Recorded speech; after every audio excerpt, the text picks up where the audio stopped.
bom? Bom dia, prezados alunos, prezadas alunas.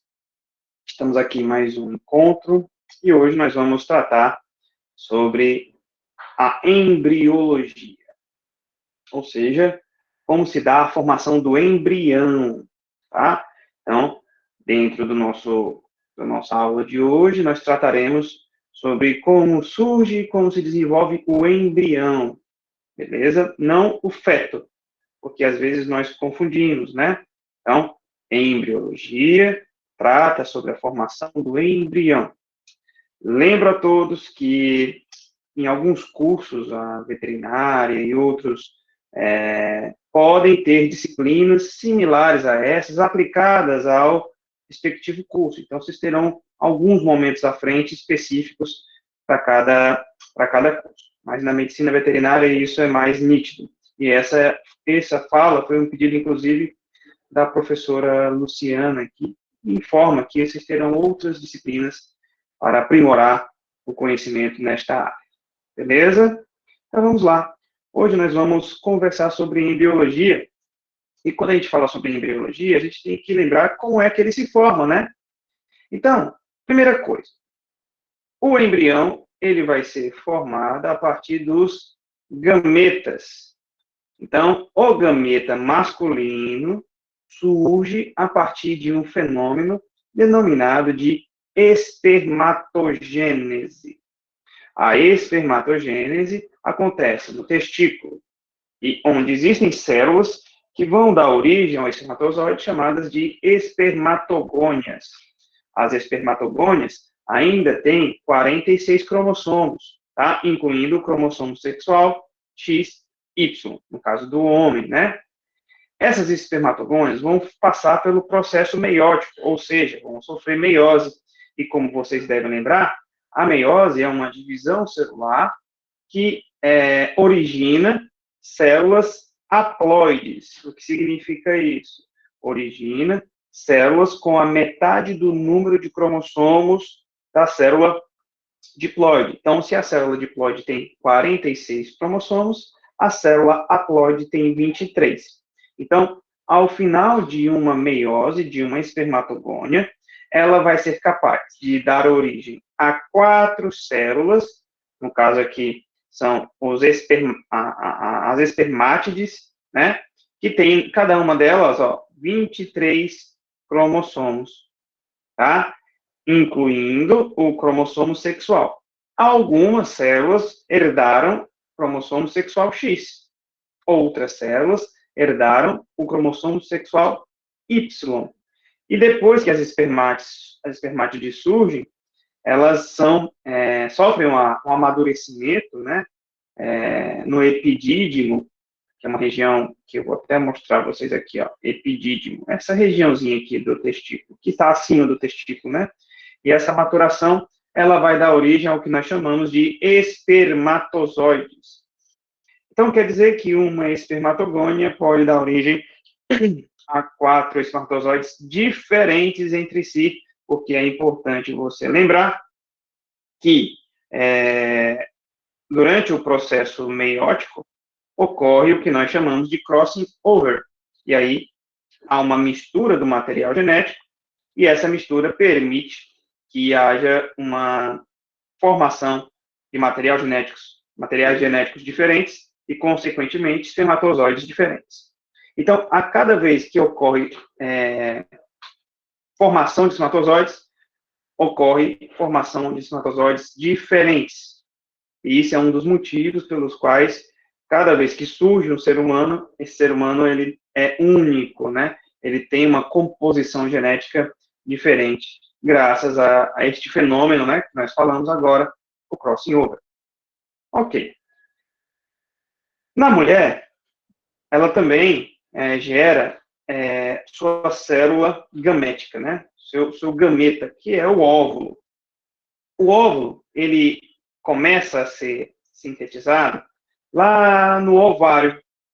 A mulher, ela possui 2 ovários que são conectados ao útero por meio da tuba uterina.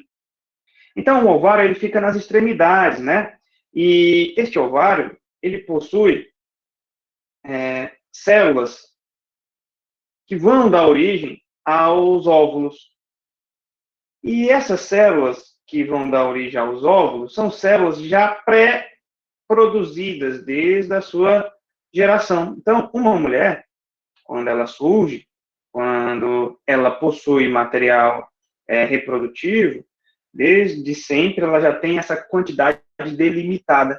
E essa é uma diferença importante entre homens e mulheres neste quesito de produção de células reprodutivas, né? De gametas.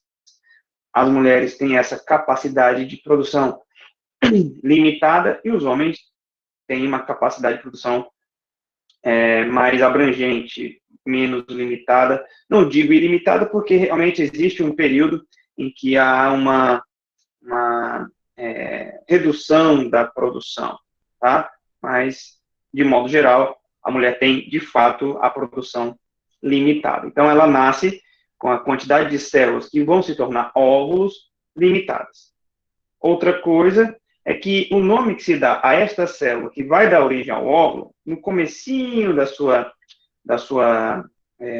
seu desenvolvimento, então, lá dentro do ovário, tem o que se chama de oócito primário, tá? Este oócito primário é diploide, ó, 46 cromossomos, no caso aqui só cromossomo sexual X e X.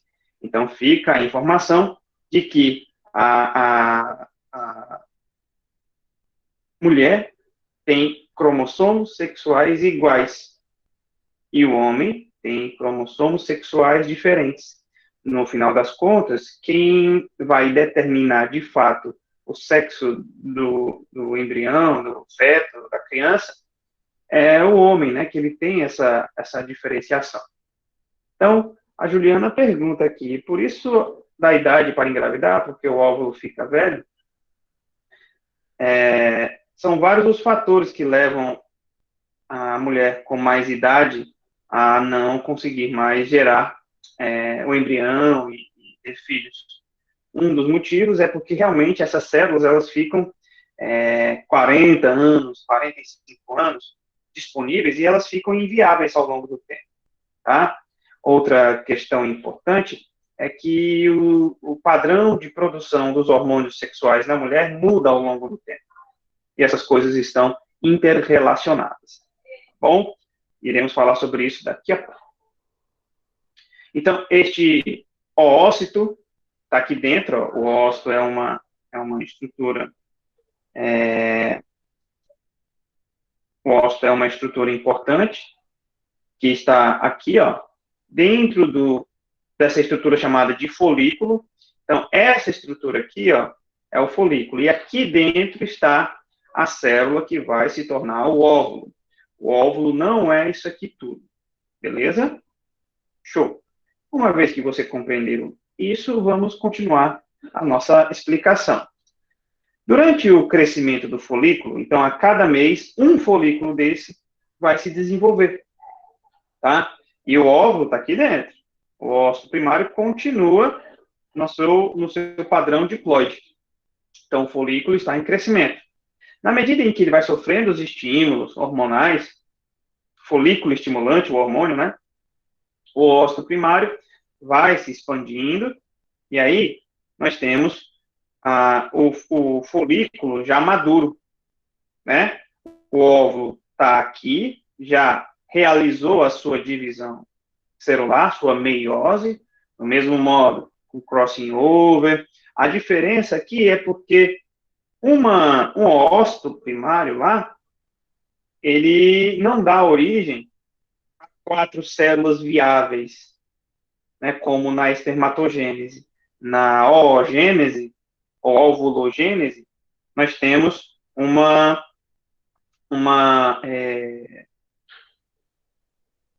produção de apenas uma célula viável. As outras 3 células, elas vão fazer parte de corpúsculos polares, células que são inviáveis para a reprodução. Então, de um ócito primário só se origina, de um ócito, ovogônia primário, só se origina um ócito que está aqui, tá? Então, a primeira divisão meiótica foi realizada com sucesso, isso ainda dentro do ovário, tá?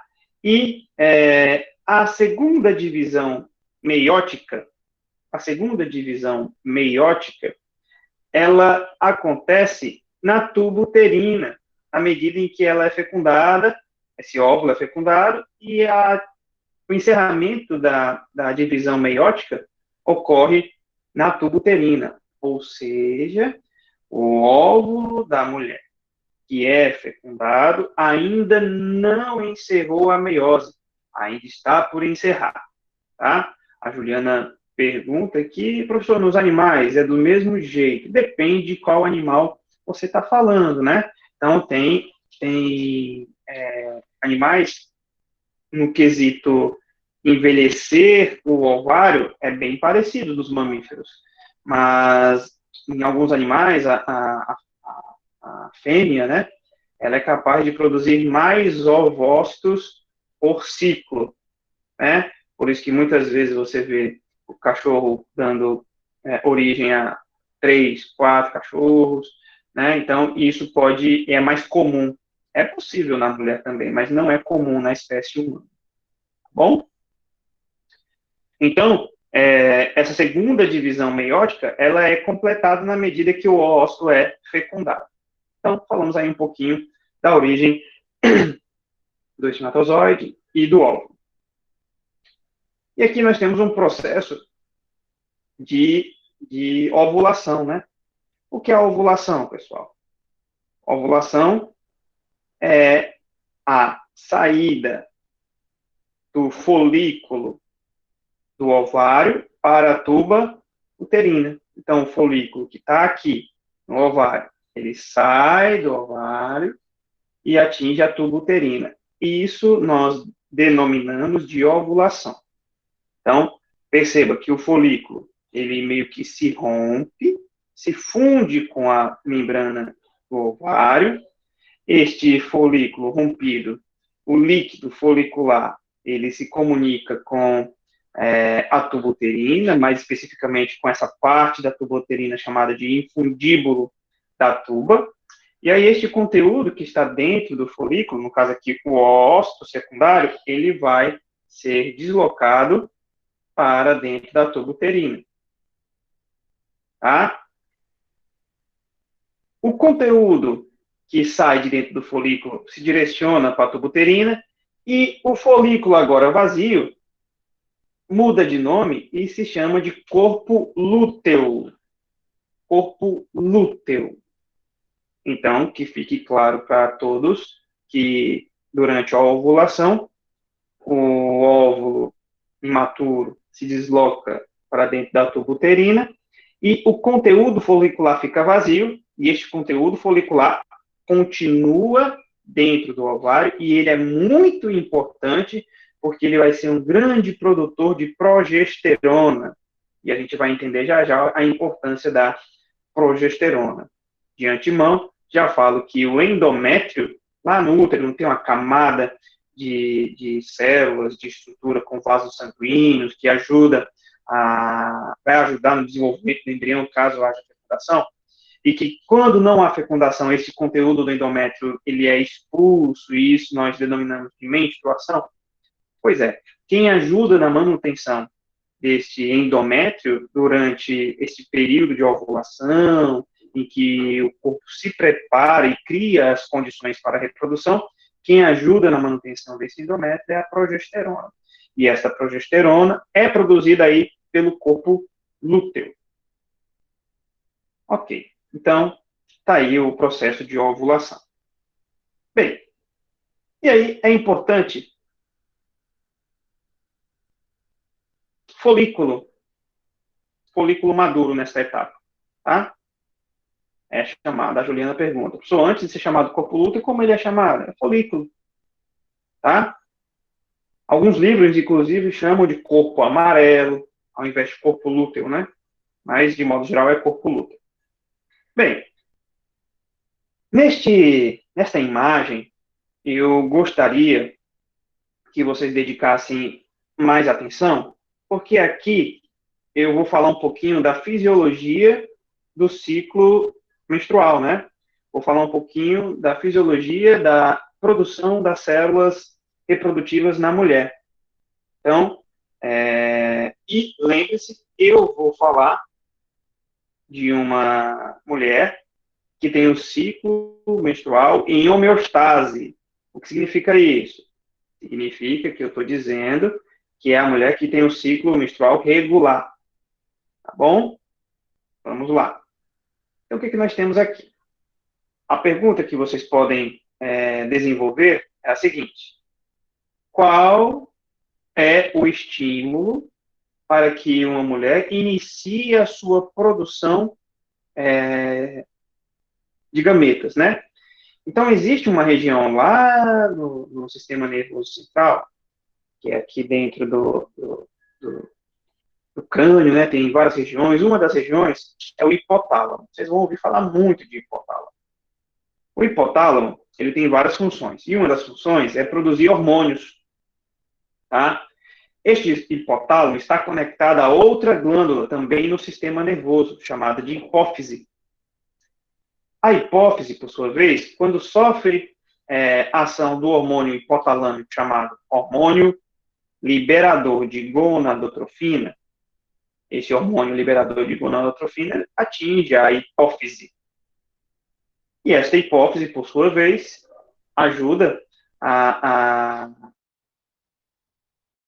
produzir outros dois hormônios, que são denominados de FSH e LH. O que significa FSH? É do inglês, né? Mas em português a tradução é hormônio folículo estimulante. Hormônio folículo estimulante. E o LH? Em inglês, né, a sigla, mas em português o nome significa hormônio luteinizante. FSH, hormônio folículo estimulante, LH, hormônio luteinizante. Quem produz esses hormônios? Hipófise. Sob estímulo de qual outro hormônio? Hormônio liberador de gonadotrofina. Muito bem. Então, o que o hormônio folículo estimulante faz? Ele vai lá no folículo, que está lá no ovário, e esse dia é o dia considerado dia 1. Então, o dia 1 do ciclo é o dia da menstruação. No primeiro dia que começou a menstruação, a gente considera o dia 1 do ciclo. Tá? Então, faz de conta que a menstruação surgiu hoje, dia 21. Então, é o primeiro dia do ciclo. Beleza, o folículo primário começa a ser estimulado pelo hormônio folículo estimulante. O hormônio folículo estimulante, aumenta, se desenvolve, pois ele é estimulado. O folículo em desenvolvimento, ele é capaz de produzir um hormônio chamado de estrógeno. Então, professor, quer dizer que o hormônio folículo estimulante ajuda na maturação do folículo. Perfeito. Dentro do folículo tem a célula que vai ser sintetizada, produzida, chamada de oócito, né? Primário, ainda em desenvolvimento, realizando meiose. E esse folículo, na medida em que ele sofre o estímulo, ele é capaz de produzir um outro hormônio, que é o estrógeno. E o estrógeno, ele vai atuar lá no endométrio. Para fazer o que no endométrio? O endométrio, ele vai aumentar, tá vendo? Ele está crescendo. Ou seja, houve a menstruação, o endométrio foi embora. FSH começa a estimular um novo folículo. Este folículo começa a se desenvolver. Após o 5º dia, que é o período que dura a fase menstrual de fato, em média, tá? Este hormônio permite o desenvolvimento, o crescimento do folículo, e este folículo começa a produzir estrógeno. E esse estrógeno ajuda a refazer, reconstruir, montar um novo endométrio. Então, isso dura cerca de 14 dias. Período no qual o endométrio é refeito. Qual o hormônio primordial, principal na produção de um endométrio novo, estrógeno. Ok. Na medida em que o estrógeno vai sendo sintetizado, diante da maturação dos folículos, nós temos um período em que o LH, que é o hormônio luteinizante, é o hormônio que vai ajudar no amadurecimento também, ele vai atuar em conjunto com o FSH na maturação do folículo, e o LH ajuda bastante no processo de ovulação. O que é a ovulação? Nós já falamos no slide anterior, é a saída do óvulo de dentro do folículo. Tá? E aí o óvulo vai para a tuba uterina. Acabou o ciclo? De modo algum. Este é o período fértil. Este é o período em que a mulher está com maior probabilidade de gerar um embrião, certo? Portanto, é o período fértil. Então, se o espermatozoide atingir o óvulo neste período, existe uma alta probabilidade deste espermatozoide fecundar este óvulo. Tá? Estou falando em homeostase, tanto para o homem quanto para a mulher. Tá? Então, o que acontece? Neste período, e esta ovulação acontece 14 dias depois da menstruação, então, se você menstruou hoje, você vai contar 14 dias. Então, ó, conta com hoje, 2, 3, 4, 5, 6, 7, 8, 9, 10, 11, 12, 13, 14. Dia 4 de julho seria o dia fértil, seria o dia que você estaria ovulando. Tá? E neste dia seria o melhor dia para reprodução, para que o espermatozoide atinja o óvulo, né? Para as tentantes, mulheres que estão tentando ter filhotes e que têm o ciclo menstrual regular, este período é um período de atenção em que tem que namorar. Para as não tentantes, para aquelas que não não querem ter filhos agora, estou falando do humano agora, tá bom? Lembrando que essas características dos demais animais, dos roedores, né, dos demais animais, dos equinos, tem um ciclo estral, tem vários outros tipos de ciclo, tá? E deste modo, isso vai ser abordado nas disciplinas específicas da medicina veterinária. Combinado, Juliana? Então, esse 14º dia, e aí a Vanessa fala aqui, ó, método tabelinha maior furada. Pois é, há uma alta probabilidade de erro. Por quê? Porque nem toda mulher tem um ciclo regular, e nem todo homem também tem a produção de espermatozoide regular.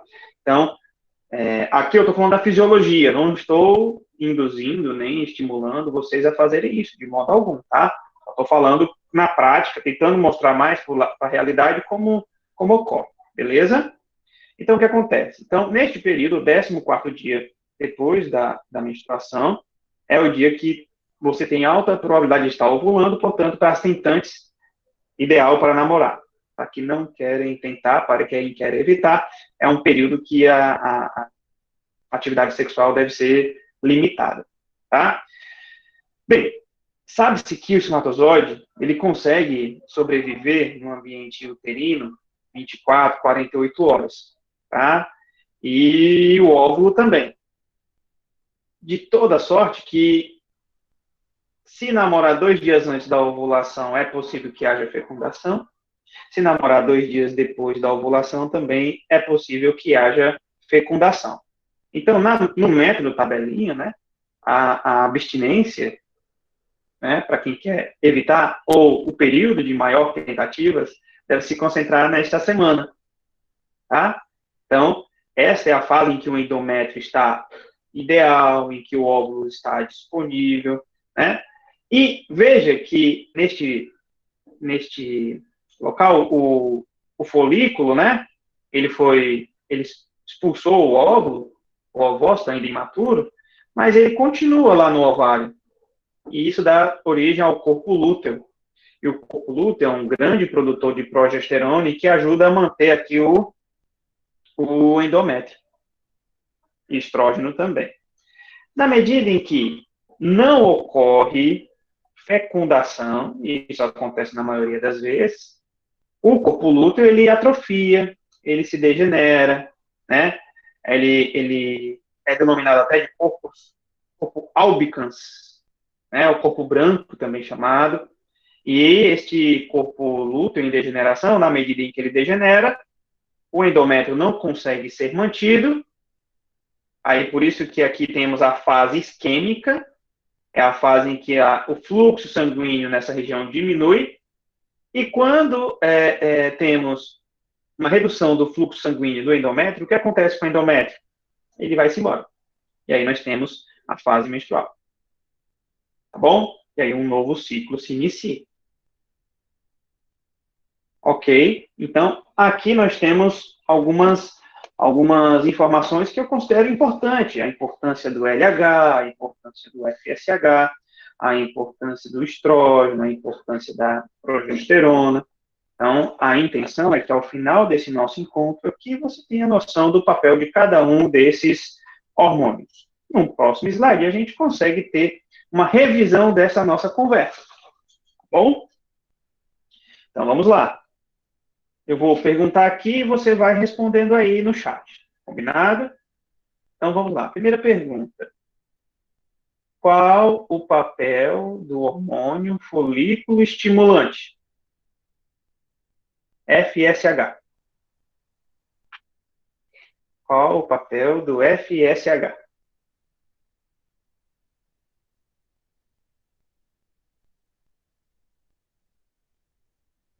Você pode digitar aí.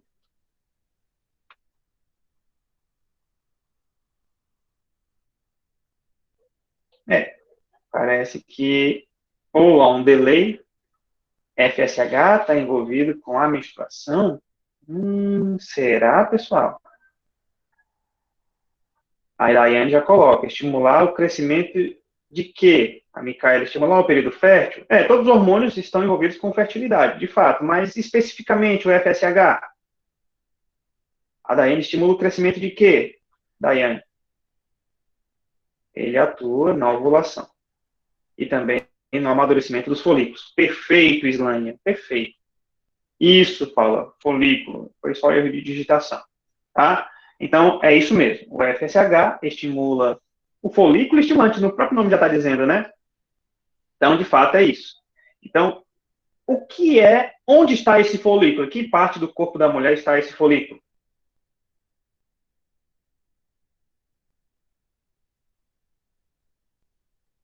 Perfeito, no ovário. E aí, esse folículo, o que é que tem dentro dele de tão importante que está sendo amadurecido?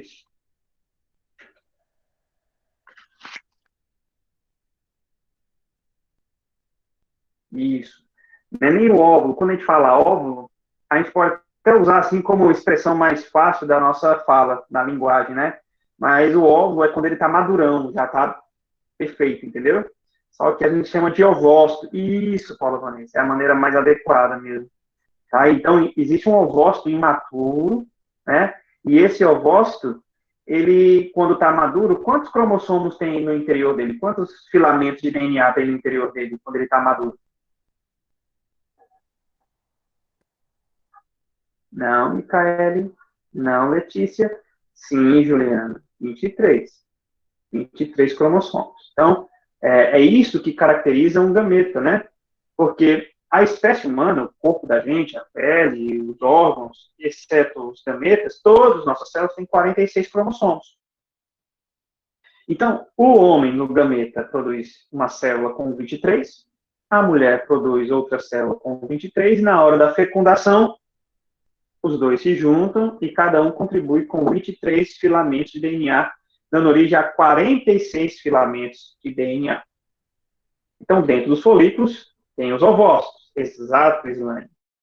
E aí, o hormônio folículo estimulante vai ajudar a amadurecer o folículo e, consequentemente, estimular o processo meiótico dentro do folículo. Tá bom?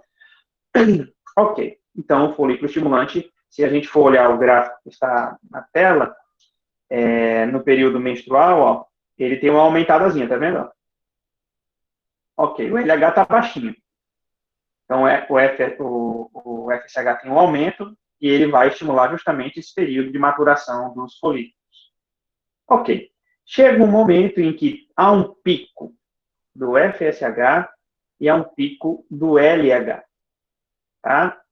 Mas antes disso,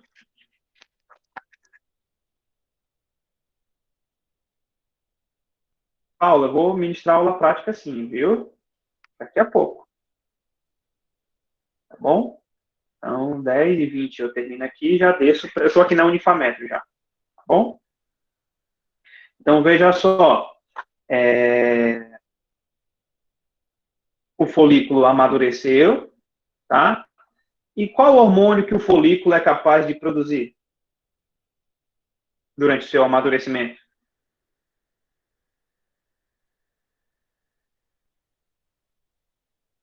Qual hormônio o folículo mais maduro é capaz de produzir? E que ajuda. Exato, Juliano, estrógeno. E aí o folículo produzindo estrógeno, e esse estrógeno vai ajudar na construção de qual estrutura que está dentro do útero da mulher?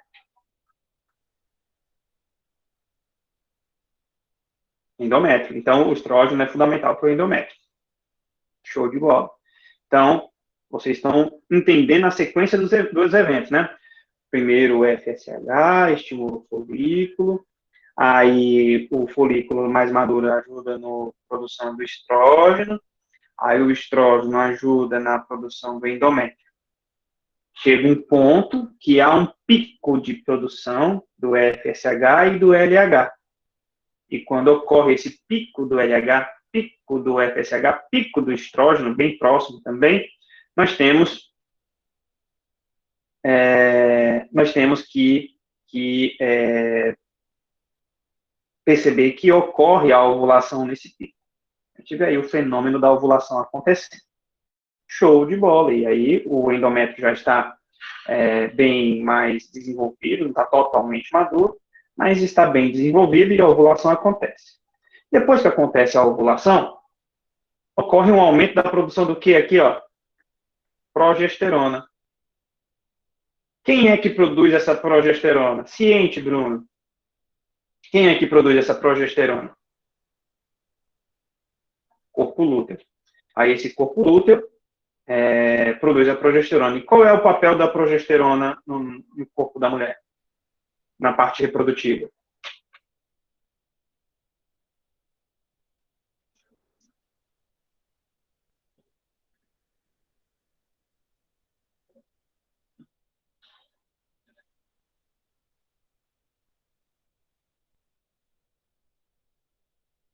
O papel da progesterona no corpo da mulher não é a ovulação, já ovulou, é depois da ovulação.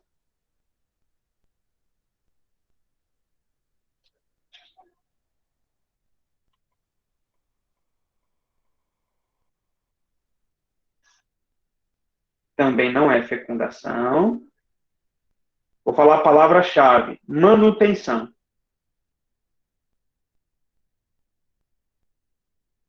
Manutenção do quê? Manutenção e desenvolvimento. Isso, manutenção do endométrio. Então, a progesterona é um hormônio que ajuda na manutenção do endométrio, tá?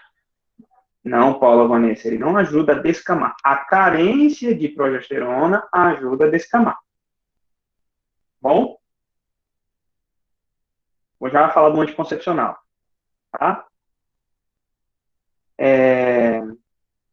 Então, o que acontece? Eu tenho aí a progesterona atuando. E só que o corpo lúteo, ele tem ciclo de vida, ele não fica para sempre. Aí o corpo lúteo, ele atrofia, se não houver fecundação, atrofia. E ao atrofiar, a manutenção do endométrio não é mantida, não é realizada, né? Não permanece.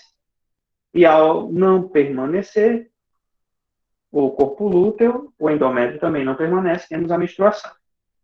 Combinado? Show. Aí vamos para o anticoncepcional.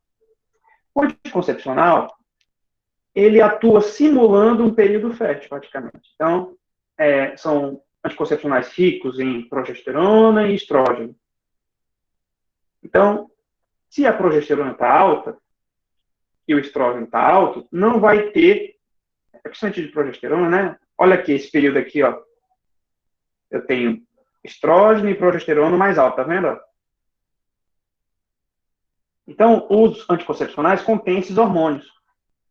E eles simulam um período de ovulação, eles simulam um período, inclusive, parecido com o que acontece na gestação. Como o corpo está com esse alto teor de hormônios, o hormônio folículo estimulante e o luteinizante ficam baixinhos. Tá vendo? E se o LH e o FSH ficam baixos, o que acontece com o estímulo do folículo? Fica alto ou fica baixo? O folículo novo do mês seguinte vai ser estimulado ou não? Baixo.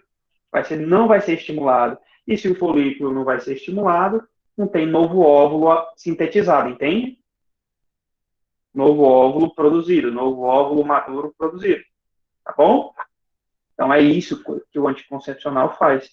Ele simula, né? A gente insere um teor, uma certa concentração de hormônio no corpo que informa para a hipófise, para o hipotálamo, que você está simulando uma situação de gestação, praticamente. Tá? Então, simulando hormonalmente, digamos assim, endocrinamente, uma situação que o corpo entende que você está com altos teores desses hormônios, então é como se você estivesse sem necessidade de produzir um novo folículo, que é o que acontece durante a gestação. Durante a gestação, você não ovula, né? Você não ovula. Por quê? Porque durante a gestação, o teor de progesterona no teu corpo está alto, e esse alto teor de progesterona no corpo inibe a produção de LH e FSH. E aí não há aumento na síntese desses hormônios e, consequentemente, não há ovulação. Compreendido? Show de bola. Vamos em frente. E aí a gente quer falar de biologia, né? Eu acho que é fundamental esse preâmbulo que nós fizemos aqui, né? Da produção dos gametas, masculino, feminino. No homem também tem FSH, também tem LH, e esses hormônios ajudam na síntese do espermatozoide, tá? Só que não existe um ciclo como tem na mulher, né? É contínuo. Então, existem células específicas no testículo, células de Leydig, células que não vamos ter tempo de especificar aqui direitinho, mas existem células que vão começar a sintetizar testosterona, e essa testosterona vai atuar nas células, nos espermatogônios, nas células que geram os espermatozoides, e essas células se desenvolvem, tá? Não diga isso, não diga isso. Tem alguns dias que nós estamos. E aí, existem estudos mais recentes que mostram que a gente também pode ter oscilações na produção de testosterona ao longo de um determinado ciclo, né? Mas não é algo ainda muito amplamente, não é um senso comum ainda. Pois é, a tensão pré-menstrual é porque, neste período, a mulher, ela diminui bruscamente a secreção de alguns hormônios, né? Então, com o início da descamação, com o início da involução, né, degeneração do corpo lúteo, a produção de progesterona cai bruscamente, e este hormônio ele está envolvido com muitas outras coisas, não é só com endométrio. Então, ele está envolvido com a pele, está envolvido com feromônio, está envolvido com comportamento. Quando a mulher está com alto teor de progesterona, de estrógeno, o comportamento da mulher vamos pensar evolutivamente falando, como um animal mesmo, mundo sem ser o que nós criamos aqui na nossa civilização humana. Mas vamos tratar o homem como um animal, como outro qualquer. Então, com esses hormônios em alta, a mulher a fêmea possui comportamento e posturas que estão relacionados ao aptidão para a reprodução, tá? Aptidão para a reprodução. Então, ela fica mais disponível. Inclusive, o perfil de parceiro que se dá num período de ovulação, né? A pessoa que você paquera ou que você sente atração no período de ovulação, muitas vezes é de um tipo, né? Por quê? Porque ali você está mais disponível, você fica... não é consciente isso, tá? É inconsciente mesmo, tá? De tal modo que o seu corpo revela isso, o seu comportamento revela isso. E depois que não há fecundação, o que acontece? Esses hormônios baixam e o comportamento muda. E essa mudança de comportamento é o que se denomina da tensão pré-menstrual. E aí como você não tem mais o óvulo disponível, como você não está mais apta para a reprodução, logo o seu comportamento muda. Seu comportamento fica antirreprodutivo, digamos assim, né? Fica mais repulsivo, porque a priori, evolutivamente falando, eu estou falando aqui como se fosse um animal, né, como outro qualquer, fica mais repulsivo, e aí a probabilidade, como não tem óvulo, não tem probabilidade de reprodução, e, portanto, o comportamento fica mais repulsivo em relação aos homens, e às vezes até em relação à mulher também. Ao outro, né? Fica mais... o corpo falando, não deu certo dessa vez. Porque, evolutivamente falando, dentro da biologia evolutiva, a finalidade da existência de vida é reprodução. Então, como se em cada ciclo não ocorre reprodução, o corpo fica meio que informando que está frustrado, assim, evolutivamente falando. Tá bom? Então, TPM é isso. É igual aos animais mesmo. Então, só que o que acontece hoje é que existem muitos fatores que interferem na produção desses hormônios. A alimentação, o próprio anticoncepcional, isso tudo interfere bastante nesse ciclo menstrual. E, consequentemente, o índice de infertilidade, tanto em homens quanto em mulheres, tem aumentado por conta disso. Tá? O sedentarismo, a alimentação inadequada, o estresse, tudo isso pode levar a alterações na produção das células reprodutivas, né? Então, os homens começam a produzir menos espermatozoides, as mulheres começam a ter o ciclo menstrual irregular, né? E isso vai dificultando a reprodução. Beleza? Muito obrigado pela pergunta e vamos dar continuidade aqui à nossa fala. Não, na verdade não é porque eles não sabem diferenciar, é porque para eles é real. Se o hormônio está lá, é porque está. A estrutura é parecida. É uma questão de química. A molécula, o hormônio, né, o estrógeno, a progesterona, que você ingere, que você pode ingerir no anticoncepcional, é similar ao hormônio natural. E aí o corpo não tem como distinguir. Entendeu? Então é difícil mesmo, né? E outra coisa, é necessário que haja uma inserção contínua desse hormônio porque se tiver um dia de baixa, LH e FSH vão entender que houve a menstruação, entende? E eles vão começar a ser produzidos. Puf! E por mais que você insira depois, o estímulo foi dado. Então, o folículo pode se desenvolver e, ao se desenvolver, há uma alta probabilidade de desenvolver um óvulo, né? Então, por isso que não pode esquecer a cartelinha. Tem que ser bem regradinho. Ok. Então, vamos olhar com foco nesta figura aqui, ó. Figura A. Eu tenho o óvulo, certo? Esse óvulo já foi fecundado, está aqui esse espermatozoide. Os demais espermatozoides não conseguem entrar, porque quando entra um, ocorre toda uma mudança na estrutura química e elétrica dessa estrutura que envolve aqui o óvulo, né? Esse corpúsculo, esta estrutura que está aqui mostrada. Deixa eu mostrar aqui para vocês, ó. Então, existe toda essa região chamada de corona radiata. Aqui está representando a entrada de um espermatozoide. Ó. Na hora que este entra, há toda uma operação química nessa região que impede a entrada de novos espermatozoides. Tá? E aí, eu tenho a inserção do material genético, aí é a figura B, né? Material genético do espermatozoide mais o material genético do óvulo, beleza? E aí são chamados de pronúcleo masculino, pronúcleo feminino. Na medida em que ocorre a aproximação desses pronúcleos, né? Nós temos a união dos dois conteúdos nucleares, cariogamia chamado, que aí inicia a formação do que nós chamamos de zigoto.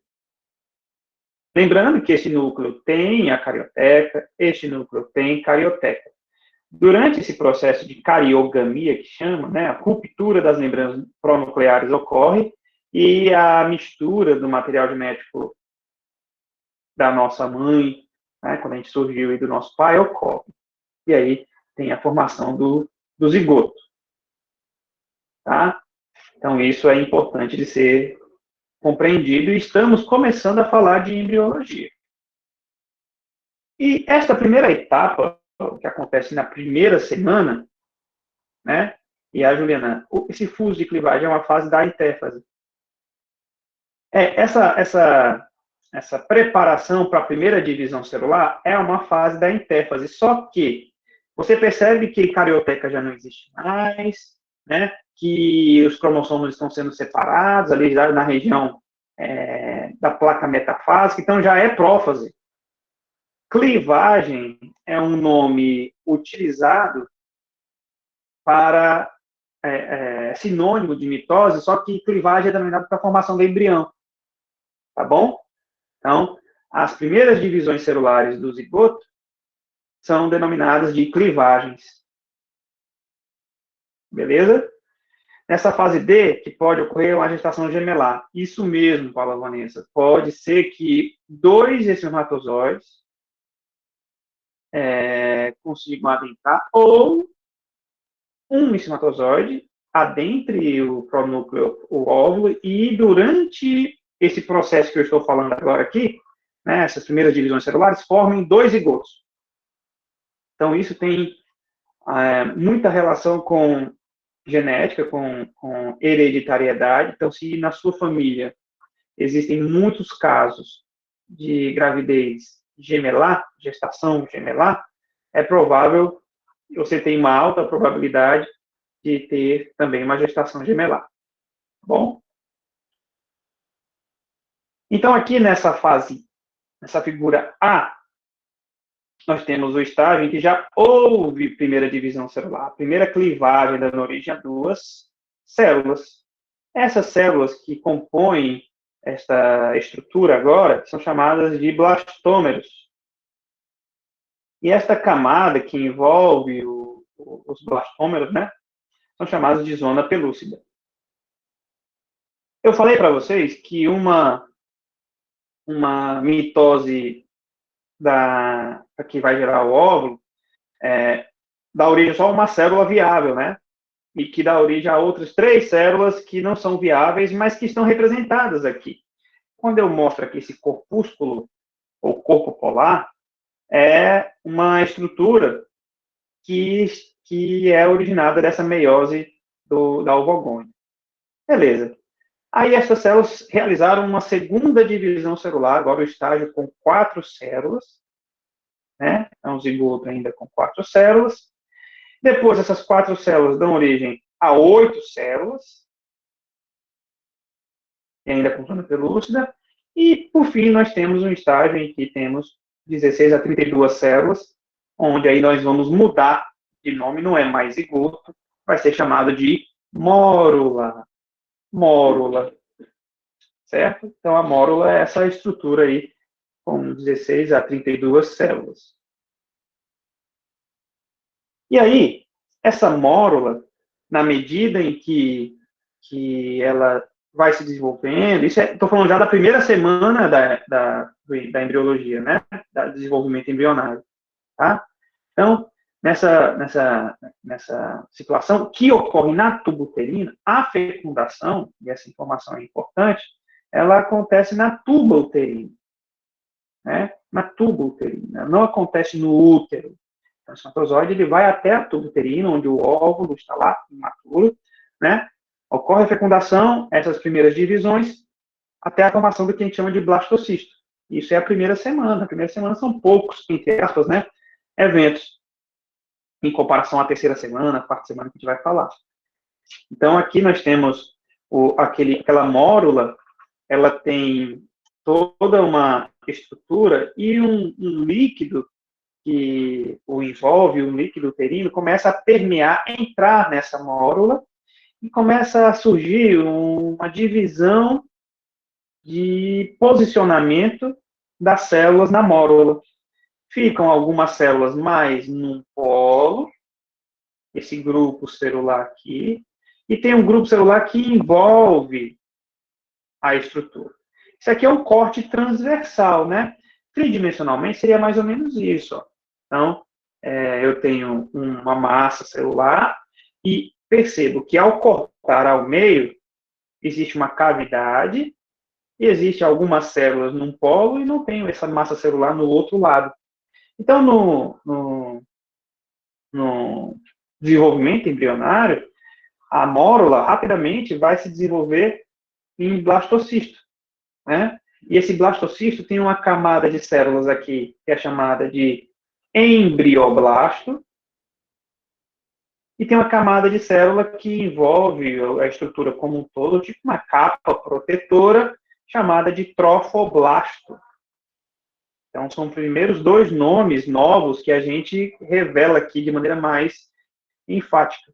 Então, eu tenho o embrioblasto, que é daí que realmente vai se desenvolver o embrião, e tenho essa camada que envolve, mais protetora, chamada de trofoblasto. Embrioblasto e trofoblasto. E existe a cavidade, que é chamada cavidade blastocística ou blastocele.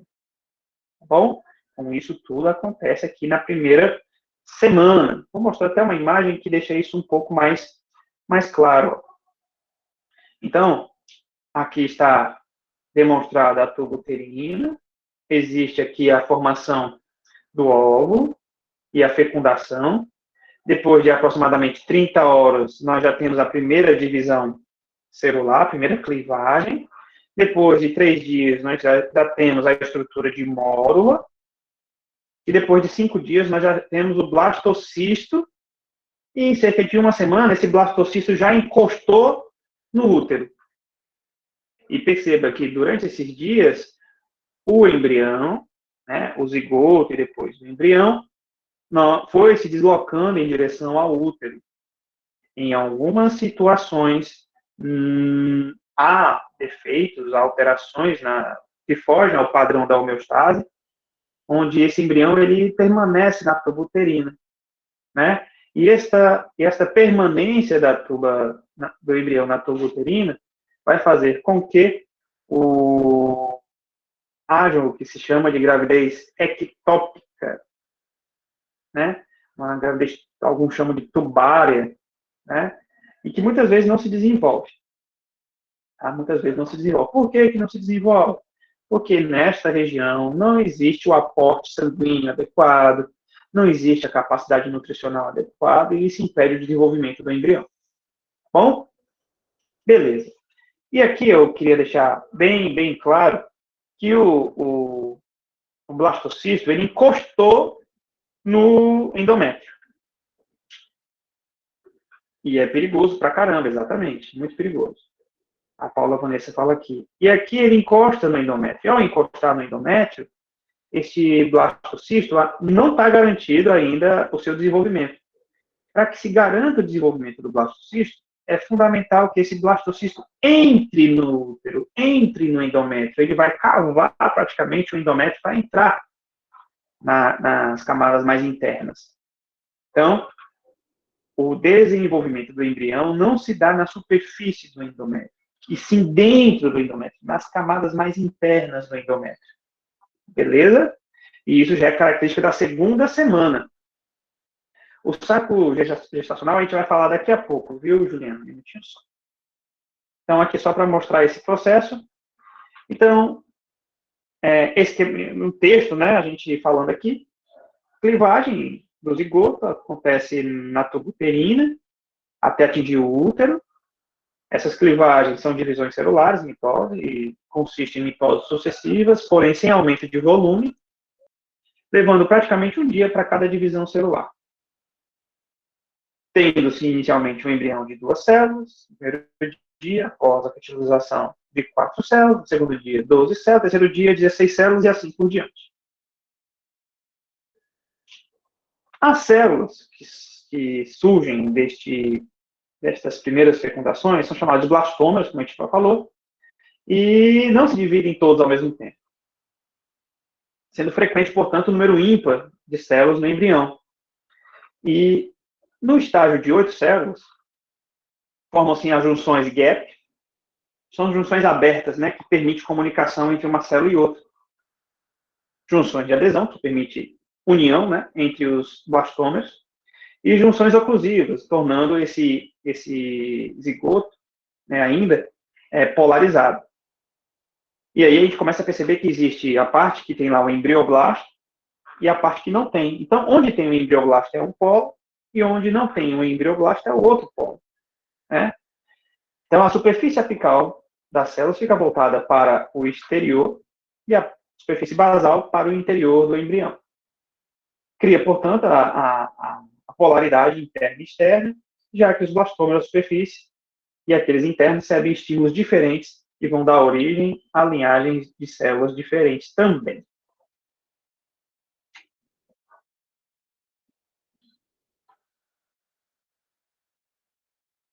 São muitas etapas. Paula, é importante que você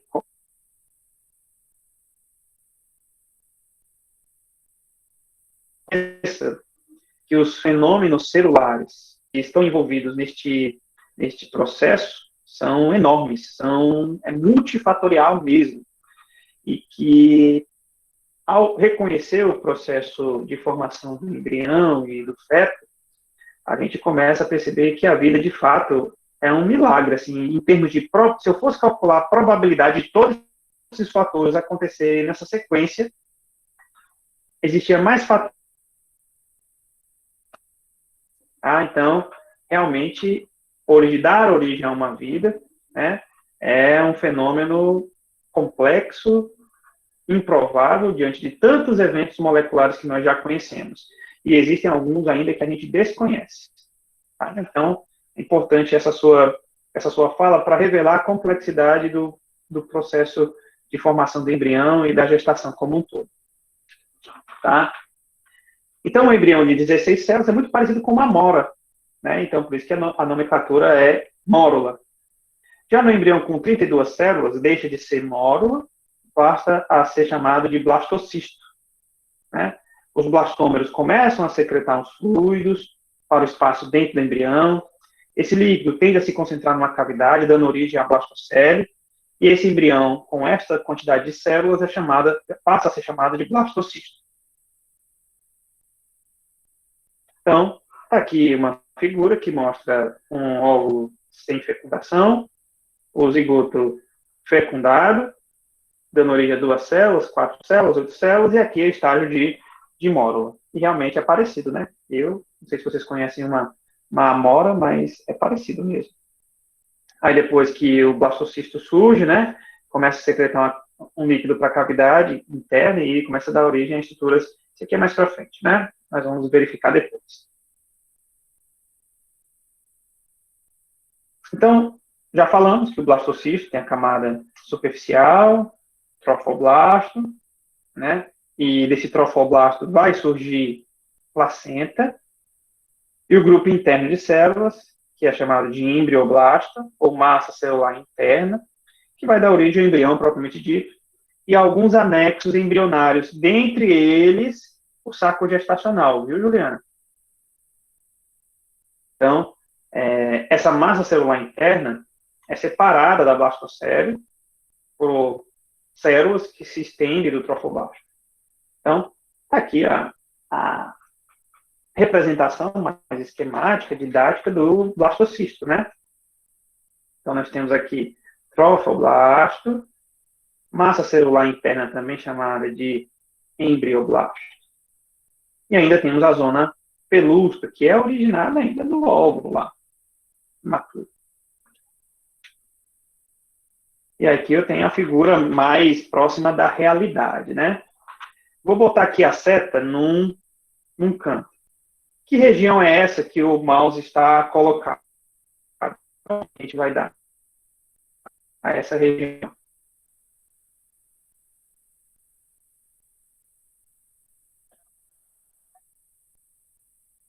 O nome que a gente dá a essa região, pessoal, do blastocisto, onde tem um monte de células num polo.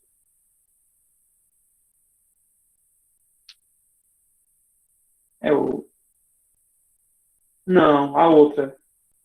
Tem duas partes, né? Trofoblasto é o que circunda. Então, isso aqui, ó, trofoblasto. E isso aqui é o quê? A massa celular interna, também pode ser chamada de embrioblasto. Tá? Também pode ser chamada de embrioblasto.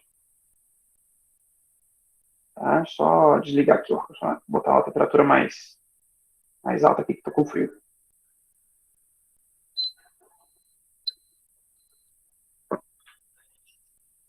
Muito bem. Então, estamos aqui mostrando literalmente a estrutura de um blastocisto. Então, primeira semana já foi, hein? Primeira semana já foi. Vamos para a segunda semana. Tá? Segunda semana do processo de formação e desenvolvimento do embrião, ou seja, da embriologia. A primeira etapa da implantação, que é um fenômeno típico da segunda semana, então é na segunda semana que o blastocisto se implanta no endométrio. Tá? Segunda semana que o blastocisto se implanta no endométrio. Então veja que é muito importante essa informação. Então, neste período, o blastocisto ele sai da zona pelúcida, que ainda era originária do óvulo, né?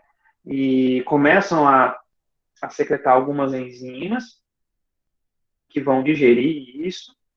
E aí, depois que sai do blastocisto, o embrião se coloca mais próximo do endométrio, vai aderir ao endométrio, depois vai invadir o endométrio. Então, o blastocisto encosta no epitélio uterino pelo polo embrionário. Lembra do embrioblasto? Então, a aproximação e a implantação acontece pelo embrioblasto, pelo lado do embrioblasto.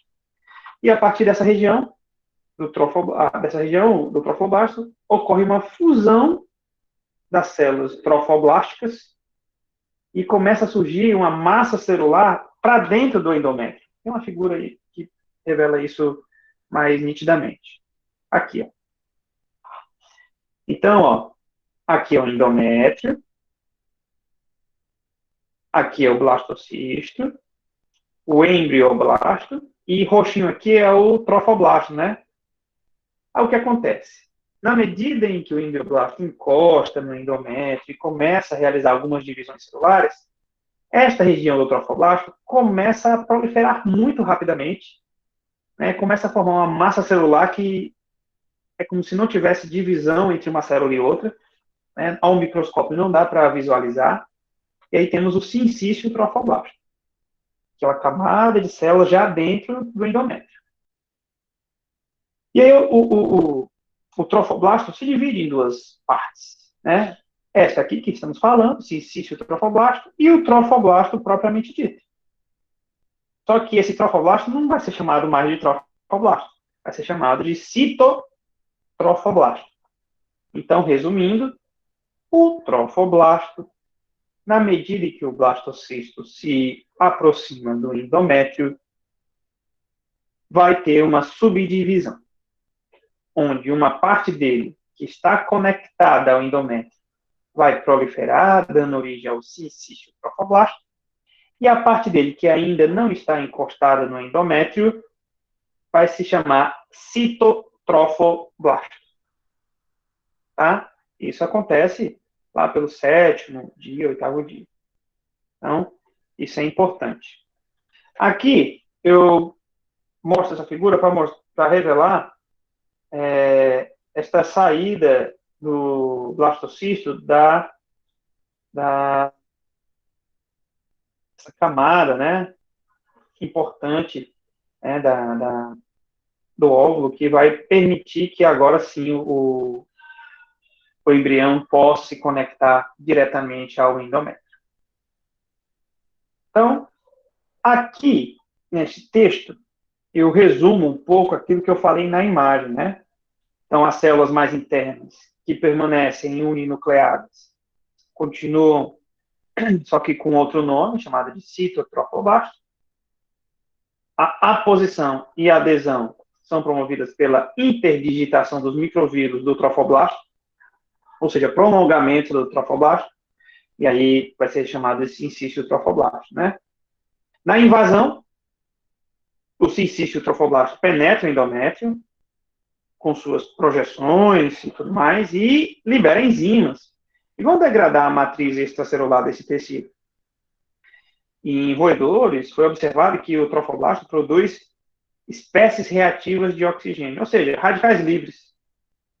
E essas substâncias inviabilizam as células endometriais ao redor, ou seja, ele detona, estoura, quebra, rompe células endometriais, que vão ser fagocitadas pelo sincício trofoblasto. E isso vai virar nutriente para as células que estão em desenvolvimento neste momento. Ok? O trofoblasto humano, inclusive, é muito invasivo. Ele atravessa o endométrio, atinge glândulas e vasos sanguíneos. Tanto é que na segunda semana, esses vasos sanguíneos são atingidos no endométrio. E é comum, na segunda semana de gestação, esse sangue, às vezes, extravasar um pouco para o interior do útero e ser percebido pela mulher, né?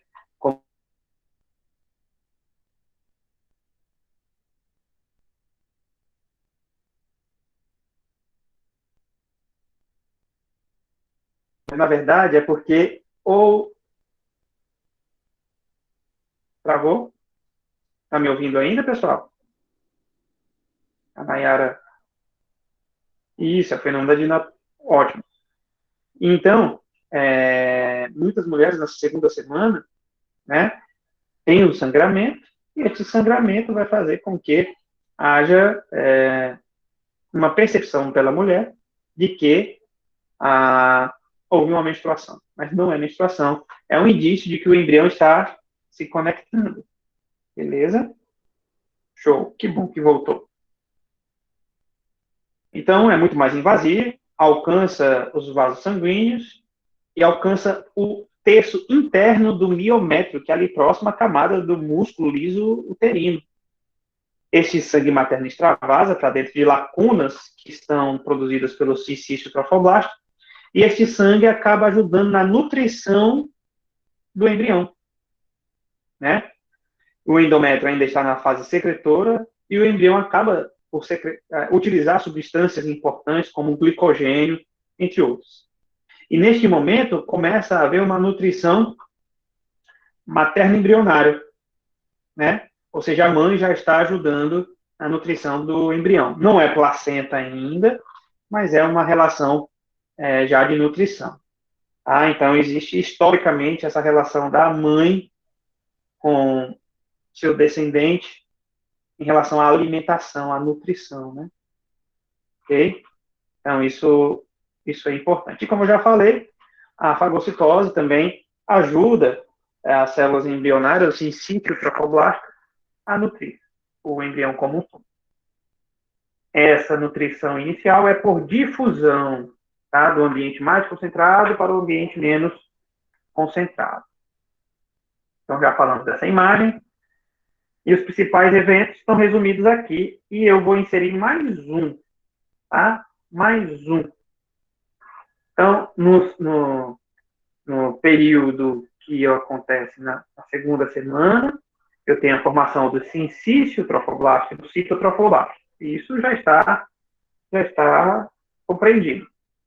Segundo evento, invasão do endométrio pelo sincício trofoblasto. Ou seja, implantação, né? E este é o evento novo.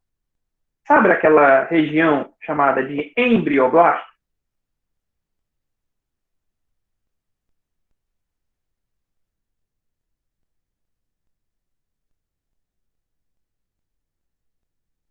E na segunda semana também o embrioblasto dá origem a duas estruturas novas. Ele subdivide, ele se diferencia em duas estruturas novas. Quais são essas duas estruturas novas? É o que a gente chama de epiblasto e hipoblasto. Então, o que a gente percebe aqui? Ó?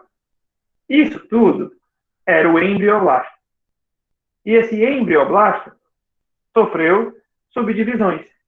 A parte mais próxima do endométrio é o epiblasto, e essa parte voltada para blastocele, né, é o hipoblasto.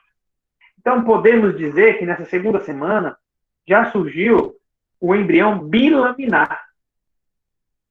Bilaminar, duas camadinhas. É um embrião. Lembra que o embrioblasto é quem vai dar origem ao embrião? E que esse embrioblasto já realizou uma subdivisão? Então, essa subdivisão dá origem ao que nós chamamos de embrião bilaminar, com duas lâminas, duas camadas. Beleza? Show. Então, epiblasto e hipoblasto.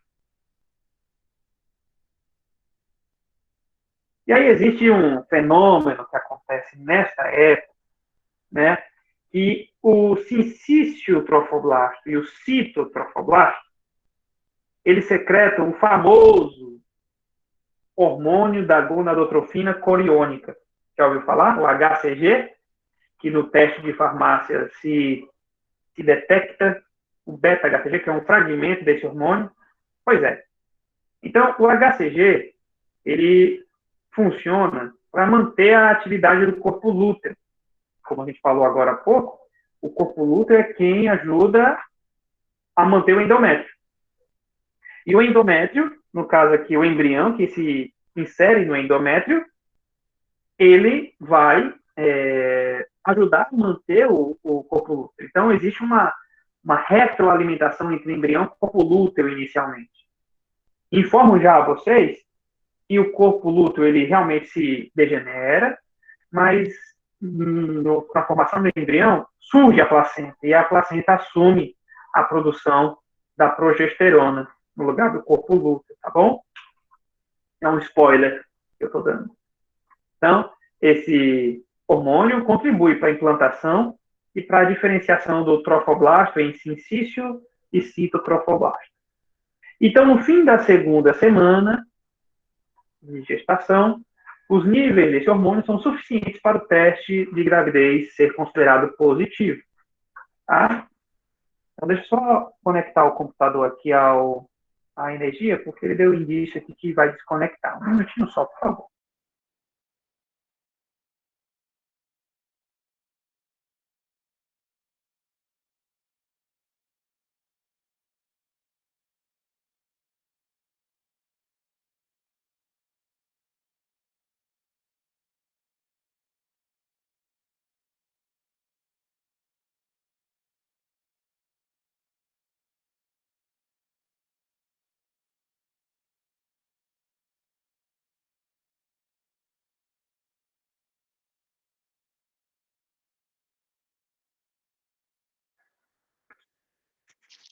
Ok, voltei. Então, na segunda semana já dá para perceber. E aí existe uma situação que é muito comum, chamada de pré-eclâmpsia. Você já ouviu falar, né? Que é uma pressão aumentada, pressão arterial aumentada, e que esse fluxo sanguíneo fica muito intenso, fica fora do padrão ideal para que a gestação ocorra naturalmente, normalmente. Tá? Então, na pré-eclâmpsia, as células trofoblásticas têm suas propriedades de invasão alteradas. E aí acaba que essa invasão ela é mais superficial. E por ser mais superficial, há uma perfusão sanguínea menor do embrião. Então, acaba que ocorre um retardo no crescimento intrauterino e maior probabilidade de mortalidade perinatal. Tá? Essa pré-eclâmpsia, ela afeta de 7 a 10% das gestantes, sendo mais comum na primeira gestação. Tá? Nas mulheres que estão desenvolvendo o embrião pela primeira vez.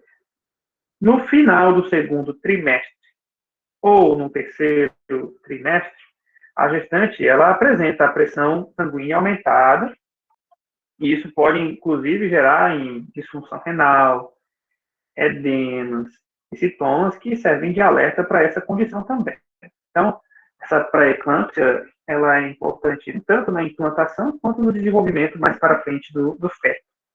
Lembrando que aqui é embriologia, então a gente não vai a gente não vai detalhar os processos de desenvolvimento do feto, tá?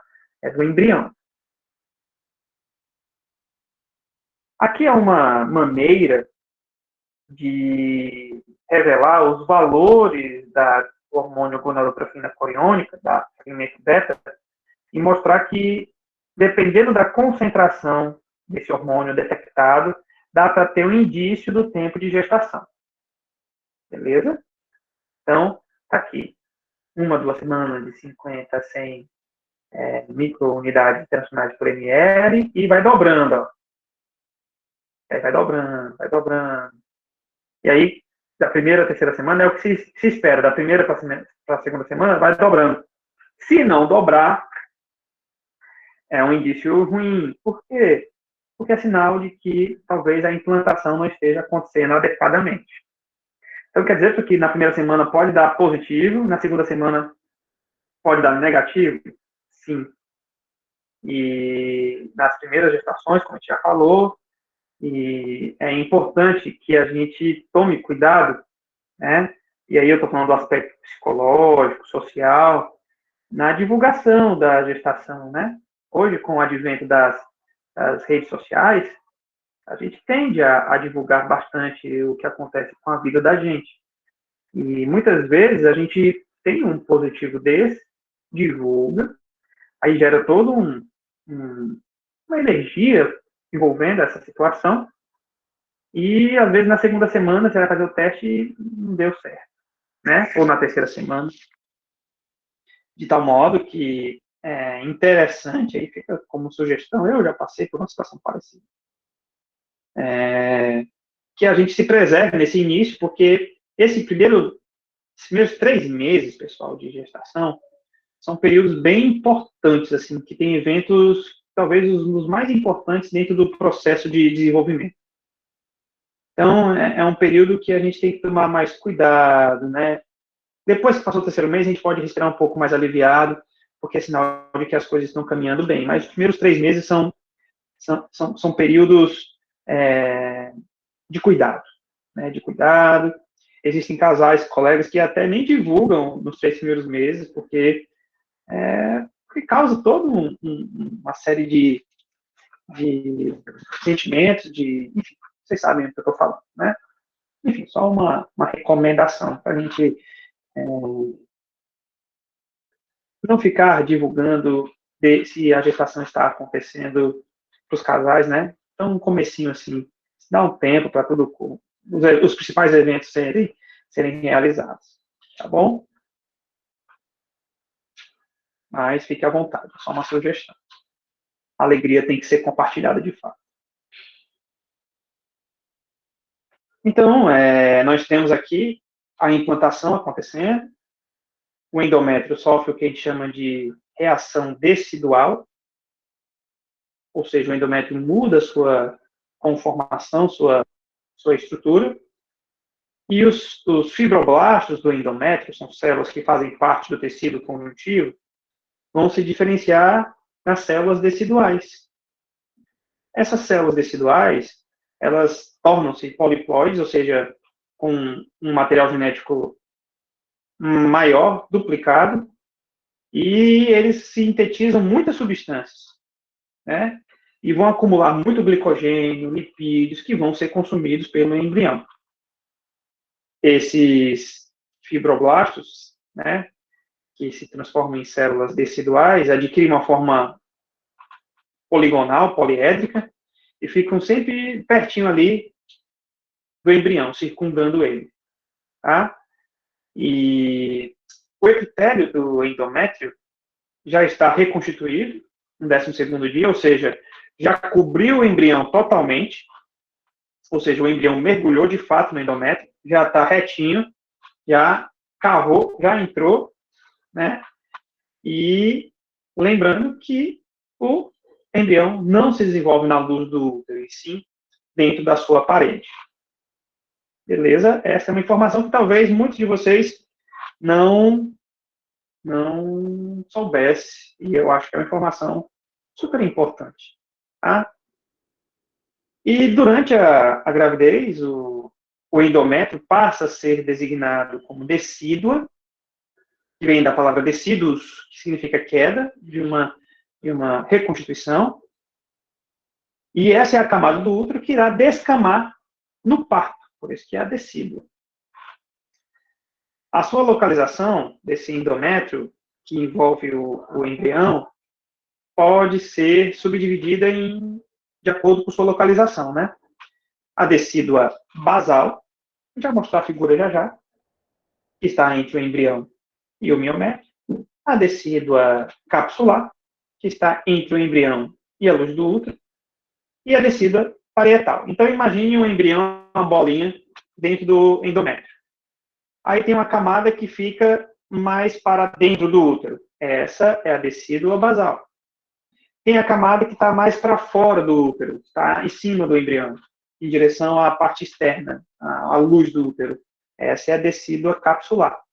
E a parte lateral do embrião é a decídua parietal.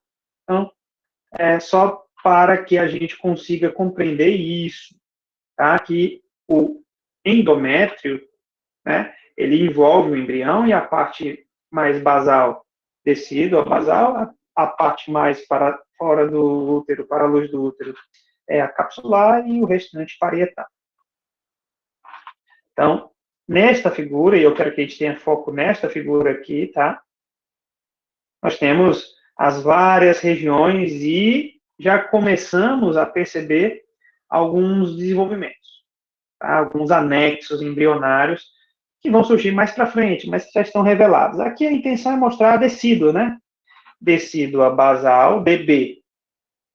Decídua capsular, DC. E decídua parietal, o restante. Beleza? Deu para enxergar direitinho? O que são essas decíduas? São camadas do endométrio que circundam o embrião. Então, essa estrutura em cinza aqui é o endométrio. Então, essa camada que está aqui, ó, DB, ó, essa camada que está na base do embrião, é a decídua basal. Essa camada que está aqui, ó, no ápice do embrião, pertinho do interior do útero, aqui, ó, é a decídua capsular. E o restante, o que não é decídua basal nem capsular, é DP, decídua parietal. Certo? E aqui nós temos um saco coriônico, o saco amniótico e o saco vitelino. Essas estruturas são estruturas que podem ser identificadas já nas primeiras semanas e que podem identificar a viabilidade do embrião, se o embrião está viável ou não. Ou seja, se não surgiu o saco, é sinal de que o embrião não se desenvolveu. Tá? Então, nos testes, nos exames de imagem, uma das estruturas que se busca por ser líquido, né, é preenchido por um líquido e na imagem ele vai ser percebido no ultrassom, por esse saco. Tá? Beleza, aí aqui já é no desenvolvimento mais posterior. Esta figura é apenas representativa dessas camadas, tá? Então, já sabemos que na segunda semana houve projeção do sincício trofoblasto, né, para dentro do endométrio, e se implanta e tudo mais. Na terceira semana, entramos na terceira semana.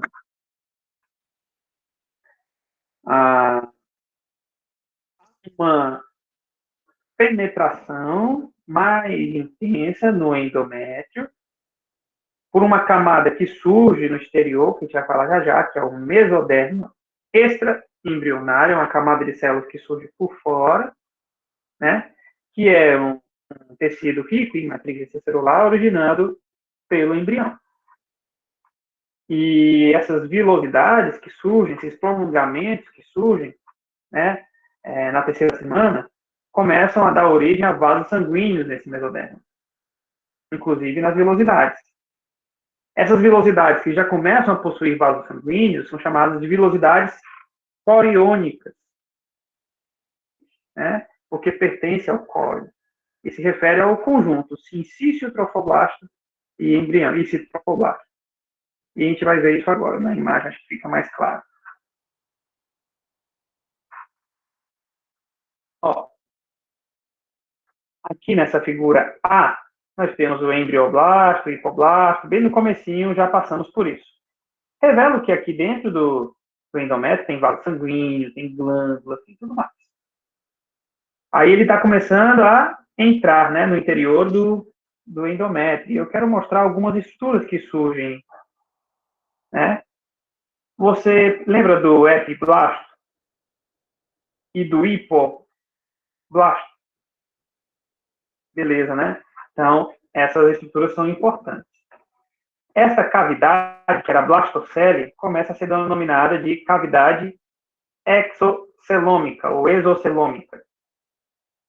Essa camadinha aqui que fica por dentro do citotrofobasto amarelo é a membrana exocelômica, que envolve essa cavidade. Né? E o hipoblasto está aqui, bonitinho, amarelinho, e o hipoblasto é mais colunar, tá vendo? As células são mais colunares, mais altas. E as células do hipoblasto são mais cúbicas, mais pavimentosas, entre um e outro. Tá? Esse epiblasto começa a secretar um líquido, né? E que é o líquido amniótico. E também começa a haver uma proliferação de células dessa região do epiblasto, gerando o que nós chamamos de cavidade amniótica, e que serve como um mecanismo de proteção de impactos mecânicos aqui no embrião. Ah, então, são essas estruturas que eu queria mostrar. E aí, aqui nessa imagem, eu já mostro o embrião implantado e queria destacar que essa camada mais externa vai ajudar na nutrição do embrião. Deixa eu voltar alguns slides. Tem alguns textos que eu considero importantes. Que já falamos. Há uma curiosidade que cerca de 30 minutos após o nascimento, a placenta ela é expulsa. Então, aquela decídua que a gente fala, né, ela tende a ocorrer naturalmente no parto normal, no parto cesárea retirado, né? E a sua integridade deve ser conferida pelo profissional de saúde. Se tiver algum resquício dessa placenta no útero, pode levar a uma infecção, hemorragias, problemas que precisam ser detectados e pode levar a problemas mais sérios, precisam ser corrigidos. Teve que fazer curetagem. A minha esposa também teve o que se chama de placenta acreta. O que é a placenta acreta? É a placenta que fica muito aderida ao útero, né? Muito aderida ao útero. E essa placenta aderida ao útero é difícil de tirar, e no caso dela foi cesárea, então teve que fazer um procedimento mais intenso. Tá? Ok. E aí nós já falamos da formação do embrião bilaminar, de dérmico, como chamado, e isso já está colocado. Eu vou passar mais à frente, porque isso já foi falado, tá bom? Essa figura já foi comentada, e vamos falar das cavidades, né? O âmilo produzido pela cavidade amniótica, ali perto do epiblasto. As células do hipoblasto migram e revestem a blastocele, como a gente já falou, formando o que se chama de saco vitelino, né? Na quarta semana, e eu estou falando mais para frente, né? Vai haver a formação de um tubo neural, né? E esse tubo neural e essa estrutura começam a se juntar para formar o que se chama do cordão umbilical.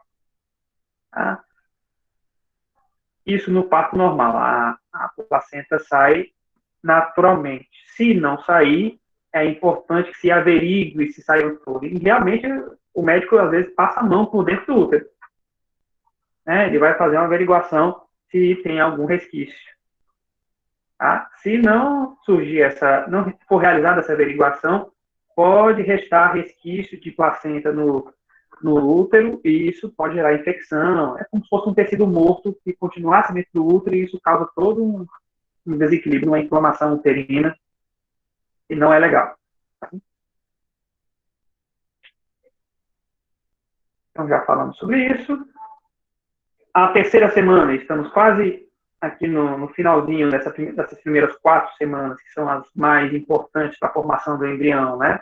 Depois dessa quarta semana, ele começa a se tornar, realizar a organogênese, né? Que é a formação dos órgãos, e aí já é outra etapa da embriologia, outra etapa do desenvolvimento, no caso aqui, do ser humano. Então, na terceira semana, nós temos alguns eventos. A gastrulação, a formação da linha primitiva e a origem do embrião trilaminar ou tridérmico. Quando a gente fala dessas lâminas, elas são importantes porque cada uma dessas lâminas pode originar órgãos, né, tecidos diferentes. A gente vai ver isso daqui a pouco. Então, o principal evento dessa terceira semana é a gastrulação. O que é essa gastrulação? É um processo que envolve movimentos celulares que vão permitir o surgimento das 3 camadas germinativas do embrião. Tá? Então, o embrião desenvolve-se como um disco, e depois depois ele dobra, formando um corpo mais cilíndrico. Então, durante esse processo, essa camada esse embrião com 3 camadas, ele forma uma espécie de disco. Imagina um disco. E esse disco depois sofre um dobramento e forma um corpo mais cilíndrico. Tá bom? Okay. Um minutinho só que tem o pessoal falando. Acho que não estão sabendo que eu estou dando aula, eu vou pedir para falar um pouquinho mais baixo. Vocês estão escutando? Ruído exterior, não? Acho que não, né? Ninguém falou nada. Ok. Nada que atrapalhe, né? Ou atrapalhou o raciocínio de vocês? Ótimo. Então, o disco depois ele se dobra. Então, está aqui a gastrulação. Aqui é o embrioblasto. Ele forma um processo onde tinha 2 camadas, a camada amarela e a camada azul. Ele vai sofrer todo um processo de dobramento. E essa estrutura aqui, é a linha chamada linha primitiva. E começa a perceber que tem essa camada vermelha surgindo aqui, tá vendo? Que é uma camada que vai dar origem ao que se chama disco trilaminar, ou embrião trilaminar, ou tridérmico. Essa terceira camada, ela é fundamental para o correto desenvolvimento embrionário. Cada uma dessas camadas, a amarela, a vermelha e a azul, daqui a pouco a gente vai dar nome a elas, vão dar origem a células diferentes do nosso corpo, a tecidos diferentes do nosso corpo, a sistemas diferentes do nosso corpo. Tá? Então, este fenômeno de surgimento das 3 camadas no embrião é chamado de gastrulação. Ok. E depois tem o processo de formação, isso já é adentrando a 4ª semana, tá? O processo de formação da notocorda e a formação do que se chama já tecido nervoso, do nosso sistema nervoso primitivo, digamos assim. Tá?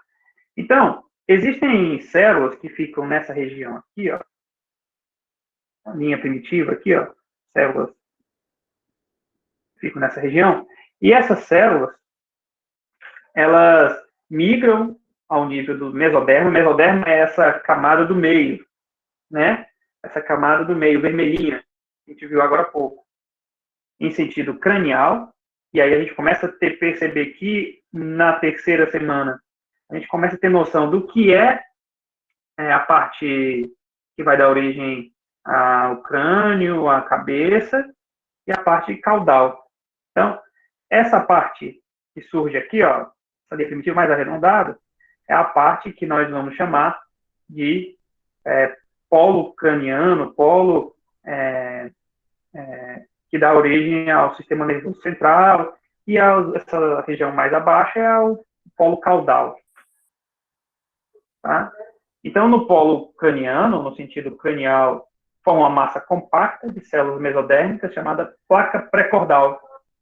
E um bastão, que é o processo notocordal, que logo vai ser chamado de notocorda.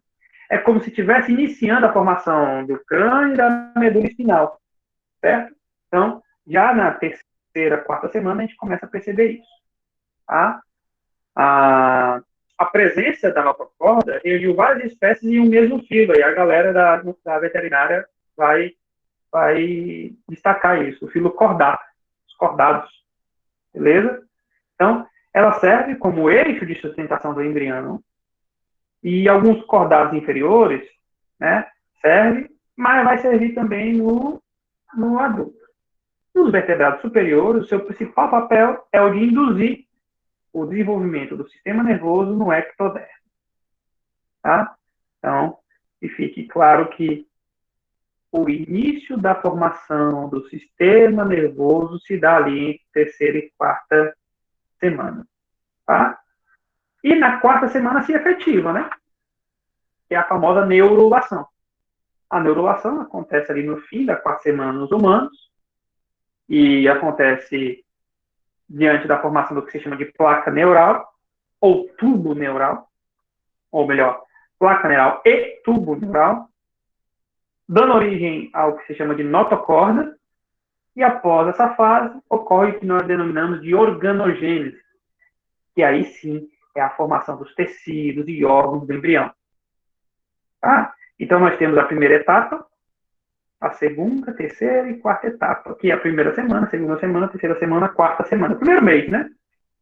Então, primeiro mês, muitos eventos, né? Muitos eventos. Nessa figura, nós temos uma representação de um embrião, aqui tridimensional.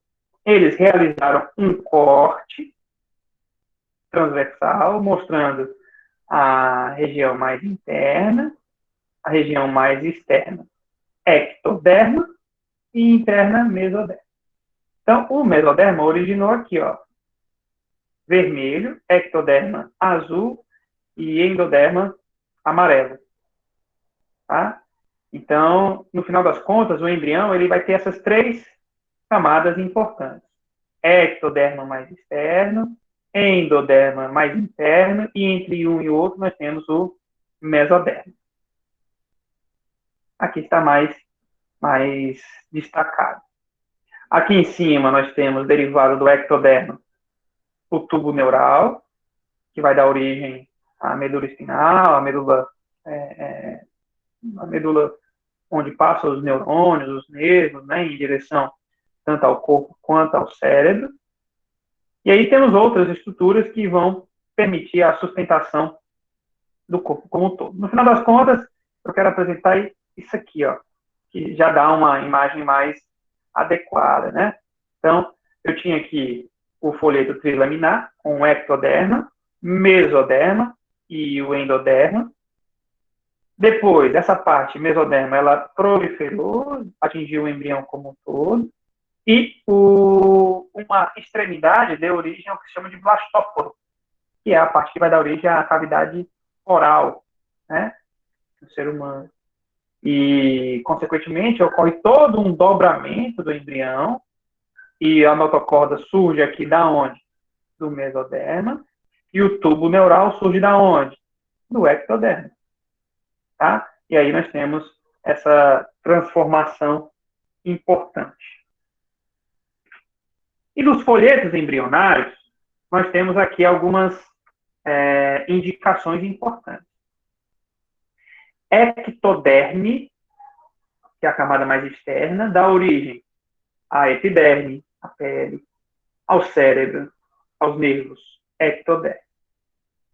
Mesoderme vai dar origem ao esqueleto, crânio, coluna, a derme, a camada mais abaixo da pele, né? Músculos, sistema circulatório, cardiovascular, né? E urogenital. E endoderme vai dar origem a algumas glândulas importantes, como tireoide, fígado, revestimento da bexiga, revestimento do sistema respiratório. Então, essas camadas vão permitir que os nossos órgãos surjam, tá? Então, a formação delas é fundamental para que isso aconteça.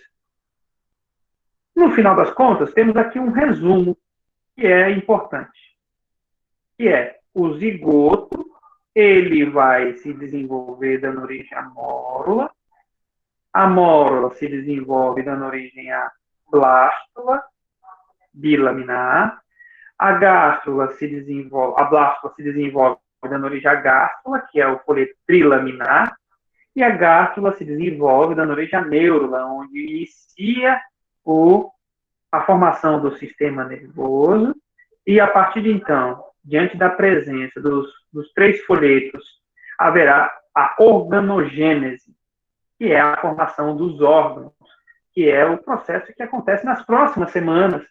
E aí, dentro desse processo de desenvolvimento, da 4ª semana para frente, nós temos o desenvolvimento do feto. E aí, são outros eventos que vão ser discutidos de espécie para espécie, no caso da veterinária, e na espécie humana existem vários vídeos que mostram isso. Inclusive, vou disponibilizar alguns vídeos que revelam esse desenvolvimento, né? Na blástula ocorre a formação dos 2 folhetos, lembra? Do epiblasto, do hipoblasto, implantação no útero, tá? Foi aquele conjunto de eventos. Foi o momento que a gente falou mais, né? O momento que a gente conversou mais. Foi esse processo de desenvolvimento do embrião e implantação, tá? E as demais partes são partes que envolvem a formação do feto e do ser humano mais nitidamente. Beleza? Então, pessoal, eu consigo mostrar para vocês que nessas primeiras 4 semanas são eventos importantes para a nossa formação embrionária, né? E acho que a gente consegue ter essa noção básica, porém nítida, né? Nós estamos aqui de 7h40 até 9h20, né? Falando sobre isso ininterruptamente. De propósito, eu não fiz intervalo para não quebrar o raciocínio, né? E eu acho que a gente conseguiu, sim, atingir os objetivos desta aula. Como foi pedido, a Juliana e outros alunos também desejam, a gente pode fazer um segundo material explicando as demais etapas, tá? E dando outros exemplos, beleza? E colocando vídeos que eu já preparei em outras situações sobre os outros tecidos que ela pediu, no caso do tecido muscular. Tá joia?